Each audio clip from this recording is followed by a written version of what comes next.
My name is Lawrence Daly. I am a forensic child sexual abuse investigator, interviewer, and educator. The following is going to be a diagram on the investigations and interviewing of an investigative child sexual abuse interview. There will be criteria that I want you to consider when you investigate or interview child sexual abuse allegations.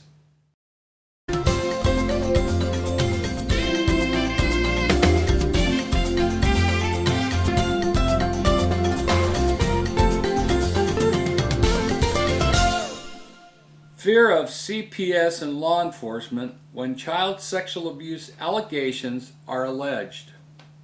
Fear. Fear is something which is used in the child sexual abuse industry. Fear is defined as a distressing emotion aroused by impending danger, evil, pain, and etc., whether the threat is real or imagined. The feeling or condition of being afraid.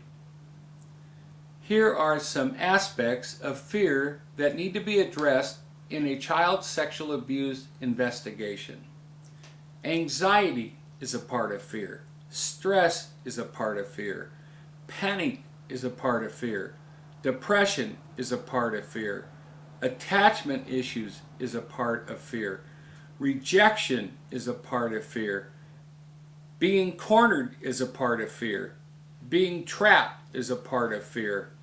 Dealing with authority figures is a part of fear. Being abandoned is a part of fear.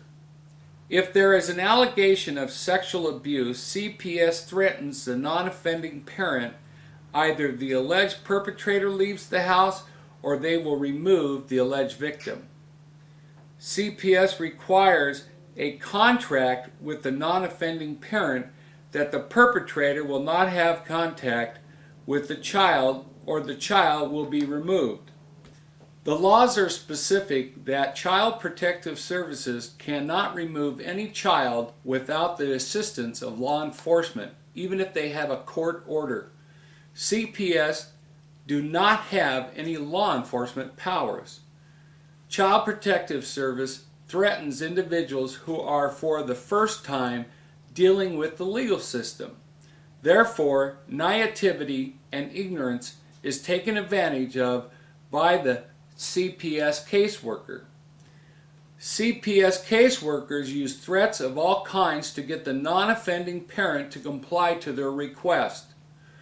CPS caseworkers do not have to advise individuals who are under investigation that they have the right to an attorney because CPS has no law enforcement powers.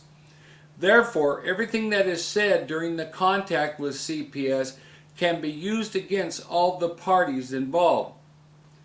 Law enforcement has to agree with the CPS assessment or the child will not be removed. Law enforcement has to put in writing to the non-offending parent why the child has been removed from their home.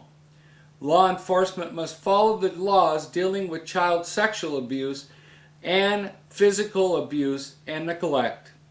Law enforcement must begin an investigation into the child sexual abuse allegations. Law enforcement will serve a no-contact order on the alleged perpetrator. Fear, you or the child. Threats. Policies, procedures, SOPs, and guidelines. CPS follows policy and guidelines which are developed to direct the CPS caseworker. CPS caseworkers receive direction on how to perform their job during a 2-week academy. CPS caseworkers are given specific responsibilities depending on their specific jobs. CPS caseworkers generally do not audio tape their interviews with the alleged child sexual abuse victims when the interview is conducted in the field. Protocols, generally developed in the county in which they are working, generally instituted along with other local, county, and state agencies. In the protocols, there are no suggestions to threaten non-offending parties. In the protocols, there are no protocols to stomp on non-offending parties' constitutional rights. In the protocols, there are no protocols which violate aspects of any local, county, or state laws. In conclusion, law enforcement and CPS sometimes use fear as a tool to get everyone to cooperate. The victim and the perpetrator have equal rights. This should be adhered to by law enforcement and CPS. Thank you.